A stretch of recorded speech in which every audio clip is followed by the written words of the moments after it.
Жан иелерінің өзге жаратылыстан айырмашылығы өз қорегін өзі табуға тырысатындығы. Адам да алдымен дайынды жеген, кейін дайынды көбейтуге әрекет жасаған, қолдан өсірген, сақтаған етін, жүнін, терісін пайдалануды үйренген.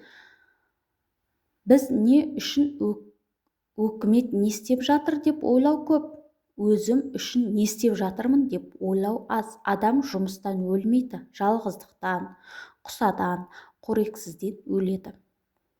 Құсқа қанат қандай керек болса, жұмыс адамға да сондай керек. Арманың биік болсын. Өзеннің арғы бетіне тура осы тұста өтуі керек адам жоғарырақ алады. Сонда ғана ағыспен қоректі тұсыңа басасың. Істеп жүрген жұмысыңнан бақыт табам десең, оның 3 шарты орындалсын. Бірінші, атқаруға тиіс жұмысыңа шамаң келетін болсын. Екінші, жұмысты шектен тыс ауырламайтын бол. Үшінші, істеген жұмысыңның қорытындысы болсын. Біреу бүгін істеу керек нәрсені бүгін істе, ал көңілің қалаған нәрсені ертең не бүрсігүні істесең де болады. Лажы болса, көңілің қалаған нәрсе қажет болса болсын. Өзбектерде бекер жүргенше бекер, өзбекшеден қазақшаға аударған мағынасы тегін. Бекер, тегін істе деген мақал бар. Сол рас, тым болмаса жұмыс үйренесің, уақытың босқа кетпейді. Қабілетің мен жұмыскершілік қалпыңды айнытпайсың, тәжірибең артады. Жігіт адамға бас кесір еріншектік, ортаншысы кесір ұйқышылдық, кенже кесір кедейлік дейді Төле би. Өзің жете алатын нәрсе Құдайдан сұрап жетесің. Басқа жәрдем жоқ кезде суға батып кетпеудің амалы қолмен есе беру. Бұлай қарасаң, біреудің жолы болғышта, біреулер қанша тырбанса да ештеңе шығара алмайтын болып көрінеді. Мүмкін біреулерге сәттілік жиірек жолығатын шығар. Бірақ мен жолы болғыштарға сенемін. Қанша қадалып жұмыс істесем де, сонша жолым болады. Абылай хан Төле бидің малын бағып жүріп, мен қазақ хан боламын деп мәлімдеп, соған жетуге талпынған. Сол талаптың нәтижесінде қазақтың ең ұлы, ең ардақты ханы болды. Сен кім болсаң да мейлің, тіпті көр қазушы болсаң да өз ісіңнің ең шебер маманы болуың керек депті. Әрбір оқиға біз оған дайын болған кезде бізге тап болады. Бойдағы өзің білмейтін қасиеттің кездейсоқ ашылуы мүмкін.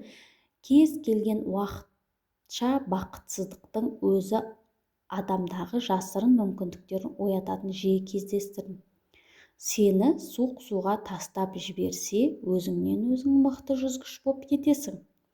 Өмір сағат сияқты. Бұрап тұрмасаң тоқтап қалады. Қатты бұрап жіберсең, серіппесі үзіледі. Қазіргі жасөспірімдерге қызығамын. Олардың компьютерлік жаңа технология арқылы саусағының ұшында тұрған білімді игеру мүмкіндігі бар. Жаңа технология әр адамға өз мүмкіндігін ашуға және өз өмірінің қожасы болуға қажетті құрал. Тек ұмтылыс керек. Бүгінде өмірде өзіңе лайықты сезінуге ең керектілердің бірі тіл білу. Тіл мен іскерлікте шекара болмайды. Еңбегің жемісі болу үшін өзге мемлекеттермен байланысып, өзге тілдермен сөйлесуге мәжбүр боласың. Біреу арқылы сөйлесең, ауызба-ауыз сөйлесіп, өз құлағымен естіп, бірден түсінгенің болмайды. Тілін білмейтін елге барсаң, қой сияқтысың. Қанша елдің тілін білсең, сонша рет адамсың деген. Бақытты болу дегеніміз рахат сезімде жүру. Адамның өмірінің басым көпшілігі жұмыспен өтеді. Сондықтан алдымен істеген жұмысыңнан рахат ал. Біреуге жәрдем беру рахатын сезін. Өзіңді өзің қадағала. Қандай жағдайда көңіл күйің көтеріңкі болады біліп ал. Егер ол оңды іс болса жиі бос жаса. Бұлақ көрсең көзін аш деген. Ұлағатты нақылды орындауға дайынмын. Жолымда бұлақ кездескен жоқ деп ақтауға бола ма? Сәл жәрдемінен мүмкіндігің ашылып, қабілеті дами беретін талант. Тапшылықтан алға жылжымай тұрған, келешегі мол табыс беруі мүмкін іс көзін ашуға арзитын бұлақ емес пе? Белсенділігіңді төмендетіп алма. Біздің жақта жаз ұзақ әрі ыстық. Сол ыстықта аттың жұмыр тезегін домалатып әлде бір жаққа алып кететін жататын нән қара қоңыздарды көретінмін. Өздері өте үлкен, көлемі алдындағы домалай жұп-жұмыр болған тезегімен шамалас. Қоңыз жайымен өз табысын дөңгелете кетіп бара жатады. Өзге дүниемен шаруасы жоқ, ешкімге зияны да жоқ аусыра.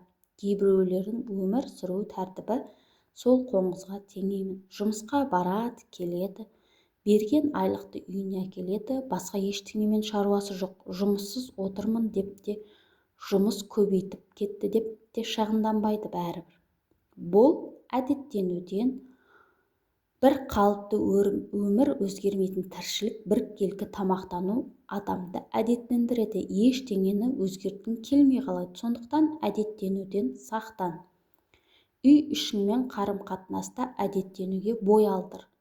Жалтақ болма. Бір мақсатты көздеп үлкен жолға шыққан саған үрген кез келген итке тұрақ қап таяқ ата бересің. Сонда еш уақытта көздеген мақсатыңа жете алмайсың.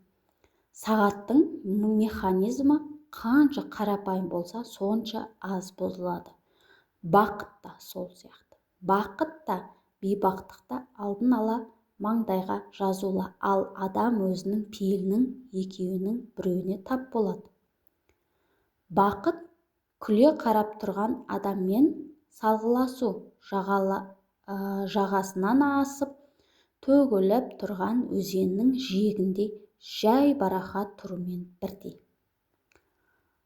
Асқар Сүлейменов бақ деген сөз бен сор деген сөздің екеуінің де 3 әріптен тұратын сәйкестік көреді. Бақытта дос болмайды. Бақытты адам таудың ең басындағы адам. Жол тек төменге, бақытсыздыққа қарай, депті Төле би соңғы сөзінде.